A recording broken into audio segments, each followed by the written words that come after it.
लोगों को फ्री चीजें देने से दो ओपिनियन बनते हैं। पहला कि ये बहुत अच्छा काम है कि अमीरों से पैसा लेके गरीबों में इनकम इक्वालिटी पे फोकस करना, और अकॉर्डिंग टू IMF वो ये कहता है कि यदि किसी देश को आगे बढ़ना है तो इनकम इक्वालिटी पे फोकस करना पड़ेगा। और दूसरा, फ्रीबीज देख के किसी कंट्री या स्टेट की हालत श्रीलंका या वेनेजुएला टाइप की हो सकती है, क्योंकि ये दोनों कंट्री एक ऐसे एग्जाम्पल हैं जिन्होंने अपने देश में बहुत फ्रीबीज दिए और उसके बाद इमरजेंसी लगाने की नौबत पड़ गई। आज हम श्रीलंका या वेनेजुएला की बात नहीं करने वाले, हम बात करने वाले हैं दिल्ली की, जहां बहुत सारी फ्री सर्विसेज फ्रीबीज दी जा रही हैं। और यदि आप दिल्ली से हैं तो आप इन फ्रीबीज का इस्तेमाल कर रहे होंगे, या आप यदि नहीं हैं तो इनके बारे में जरूर सुने होंगे। यहाँ पे हम डायरेक्ट सब्सिडीज और बेनिफिशियरी की बात करने वाले हैं जो जाके डायरेक्ट जनता को मिलते हैं, जैसे कि 200 यूनिट्स इलेक्ट्रिसिटी फ्री। इसके अलावा जो महिलाओं के लिए ट्रैवल फ्री भी किया गया है दिल्ली में, और जो वाटर सप्लाई या पंप सप्लाई की भी जो फ्री सर्विस दी गई है, और इसके अलावा अनएम्प्लॉयमेंट अलाउंस भी दिया जाता है, एटसेट्रा। आज हम बेसिकली 3 पॉइंट्स पे फोकस करेंगे। पहला कि क्या दिल्ली ये फ्रीबीज दे के दिल्ली को एक श्रीलंका जैसी स्थिति में ले जाके खड़ा कर देगा। दूसरा, क्या जॉब देना एक बेहतर ऑप्शन होगा या फ्रीबीज देना बेहतर ऑप्शन होगा। और तीसरा कि ये फ्रीबीज एक्चुअली में दिल्ली के लोगों को कितना इकोनॉमिकली इफेक्ट कर रहा है। Hello friends, alert to no, alert to discuss. मैं हूं आपका दोस्त शिवेंद्र राजपूत। चलिए शुरू करते हैं अपने इंट्रो के साथ।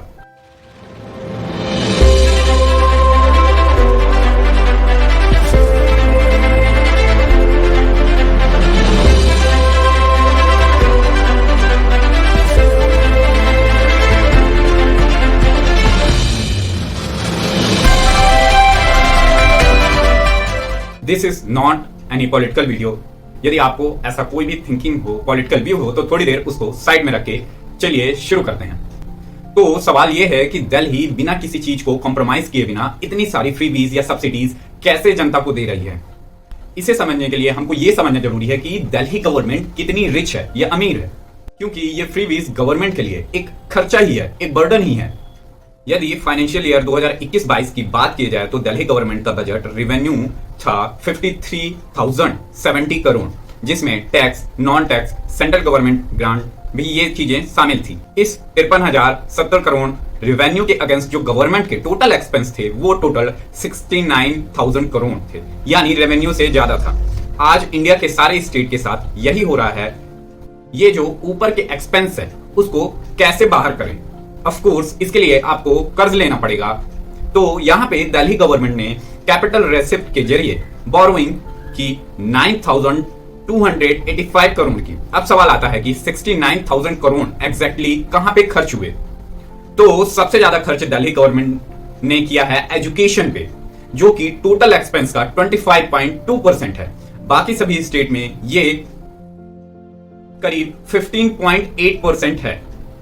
अगला एक्सपेंस गया है हेल्थ को, जो कि टोटल एक्सपेंस का 15.9% है। यहां पर बाकी स्टेट का एवरेज जाता है 5.5%, जो कि लगभग 3 टाइम्स ज्यादा है दिल्ली गवर्नमेंट का।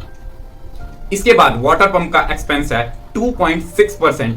आपको बता दूं, वाटर सप्लाई में दिल्ली गवर्नमेंट ने 1,631 करोड़ खर्च किए हैं, जिसमें कि 600 करोड़ की कस्टमर को सब्सिडी डायरेक्ट मिली है। एनर्जी के लिए दिल्ली गवर्नमेंट ने टोटल एक्सपेंस का 5.2% खर्च किया है। एनर्जी का टोटल एक्सपेंस निकाल के आता है 3,225 करोड़, जिसमें की मेजर पार्ट 3,090 करोड़ सिर्फ सब्सिडी जनता को डायरेक्ट मिल गई है। इसके बाद फीमेल को फ्री ट्रांसपोर्ट के लिए 486 करोड़ का बजट रखा है। तो यहाँ पे हमने देखा कि दिल्ली गवर्नमेंट ने कुछ सेक्टर्स में बाकी स्टेट से ज्यादा खर्च किए हैं। तो कुछ ऐसे भी सेक्टर होंगे जहां पे दिल्ली गवर्नमेंट ने बाकी स्टेट के कंपैरिजन में बहुत कम खर्च किया होगा। आपको मैं बता दूं, जो दिल्ली गवर्नमेंट का पुलिस डिपार्टमेंट है वो दिल्ली गवर्नमेंट के अंडर नहीं आता है, और दूसरे स्टेट पुलिसिंग पे 4.3% रुपए खर्च करते हैं, और बाकी स्टेट एग्रीकल्चर अपने एक्सपेंस का 6.3% खर्च कर रहे हैं। तो वहां पे दिल्ली गवर्नमेंट के लिए सिर्फ या अप्रॉक्स 1% से भी कम है, क्योंकि दिल्ली में ज्यादा एग्रीकल्चर नहीं होता है। अब हम बात करते हैं जो भी दिल्ली गवर्नमेंट फ्रीबीज दे रही है उसको फाइनेंस कैसे करती है। टोटल फ्रीबीज दिल्ली गवर्नमेंट जो प्रोवाइड कर रही है 4,943 करोड़, जो कि डायरेक्ट जनता को मिल रहा है, और दिल्ली गवर्नमेंट की जो उधार या बोरोइंग है वो है टोटल 9,285 करोड़। यहाँ पे एक ओपिनियन ये निकल के आता है कि जो गवर्नमेंट पहले से बोरो कर रही है जो फ्रीबीज दे रही है वो सर्विसेबल है या नहीं, वो लोन्स को रीपे कर पा रही है या नहीं कर पा रही है। तो आपको मैं बता दूं 31 मार्च 2020 को दिल्ली का टोटल डेब्ट या उधार था 40,696 करोड़। ये हम डेब्ट टू जीएसडीपी रेशियो से समझेंगे, जो कि एवरेज स्टेट का अलग अलग होता है। इसको हम सिंपल से समझे तो जिस स्टेट में जितना रेशियो कम होगा वो स्टेट खतरे से बाहर है, और जिस स्टेट में डेब्ट टू जीएसडीपी रेशियो ज्यादा होगा वो स्टेट खतरे में है। तो अभी 2021 में दिल्ली का डेब्ट टू जीएसडीपी रेशियो है 5.18%, जो कि साल 2011-12 में 8.61% था। यहाँ पे डिक्रीज देखा गया है। डेब्ट का बोझ दिल्ली गवर्नमेंट पे फिलहाल तो अभी कम है। चलो एक बार बाकी स्टेट से कंपेयर करते हैं कि उनका भी क्या हाल है। तो यदि हम पंजाब स्टेट की बात करें तो पंजाब का डेब्ट टू जीएसडीपी रेशियो है जो कि सबसे ज्यादा है 53.3%। फिर आता है राजस्थान जिसका डेब्ट टू जीएसडीपी रेशियो है 39.8%। तीसरे नंबर पे आता है वेस्ट बंगाल जिसका डेब्ट टू जीएसडीपी रेशियो है 38.8%। चौथे नंबर पे आता है केरला जिसका डेब्ट टू जीएसडीपी रेशियो है 38.3%। फिर आता है आंध्र प्रदेश जिसका डेब्ट टू जीएसडीपी रेशियो है 32.4%। इन 5 स्टेट में यदि फ्रीबीज देना चालू कर दें तो इनकी हालत श्रीलंका जैसे हालत होने में ज्यादा टाइम नहीं लगेगा। तो फिलहाल जो दिल्ली का डेब्ट है वो ज्यादा नहीं है, आने वाले साल तक वो आराम से सरवाइव कर सकता है।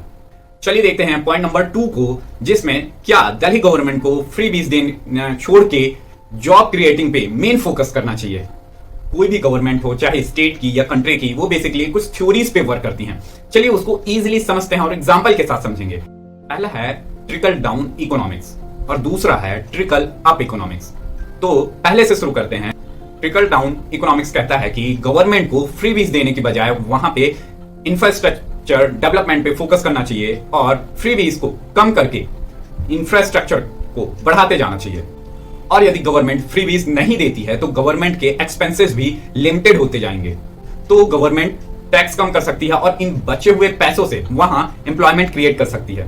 इससे यह होगा कि ज्यादा लोगों को जॉब मिलेगी, वहां का लिविंग ऑफ स्टैंडर्ड बढ़ेगा, सैलरी भी अच्छी मिलेगी, तो लोग डेवलप करेंगे। और इसका बेस्ट एग्जांपल है यूएसए, मतलब यूनाइटेड स्टेट्स ऑफ अमेरिका।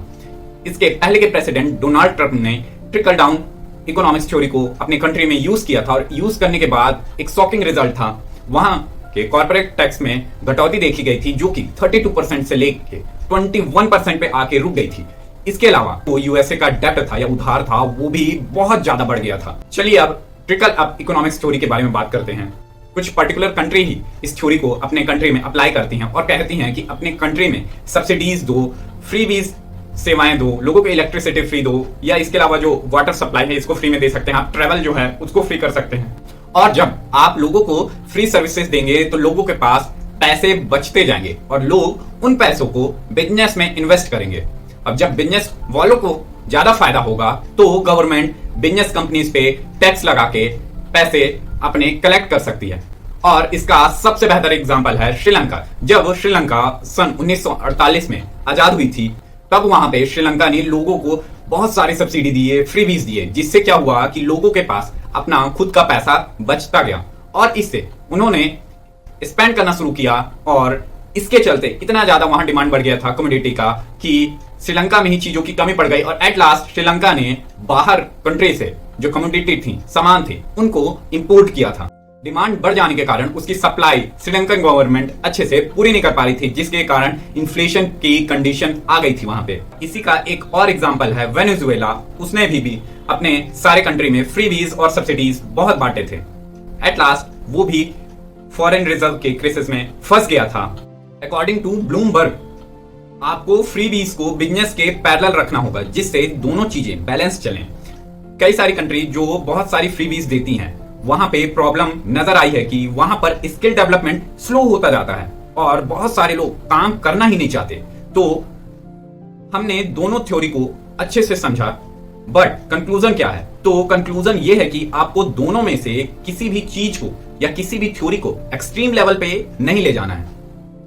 आपको बहुत लिमिटेड फ्रीबीज देनी है और फोकस करना है एंटरप्रेन्योरशिप पे।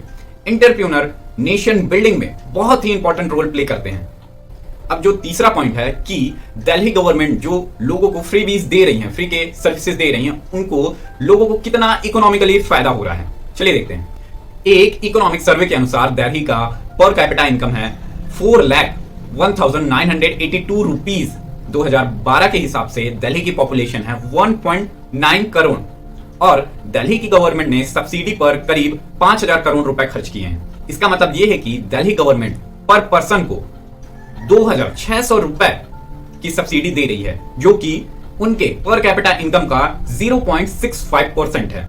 तो ये उतना सिग्निफिकेंट वर्क नहीं कर रहा है जिससे लोग बहुत सारा पैसा बचा लें और इकोनॉमी बूस्ट कर जाए या इकोनॉमी बूस्ट करने में सिग्निफिकेंट डिमांड आएगी। तो फिलहाल दिल्ली गवर्नमेंट की फ्री बीज लिमिटेड है और अगले इलेक्शन के टाइम कोई पॉलिटिकल पार्टी आपसे वादा करती है कि हम भी आपको फ्री बीज देंगे, तो आप डेप्ट को जीएसडीपी रेशियो से चेक कर लेंगे उस राज्य की, तो आपको एग्जैक्टली अंदाजा लग जाएगा कि ये राज्य फ्री बीज देने के हालत में है या नहीं है। क्योंकि हाल में ही जब पंजाब इलेक्शन हुए थे तो वहां की कुछ पॉलिटिकल पार्टीज ने यह वादा किया था कि हम आपको फ्री बीज देंगे या फ्री सर्विसेज आपको देंगे, लेकिन पंजाब का खुद ही अभी बुरा हाल है, तो वो कहां से ये एफर्ट कर पाएगी, कहां से ये सर्विसेज प्रोवाइड कर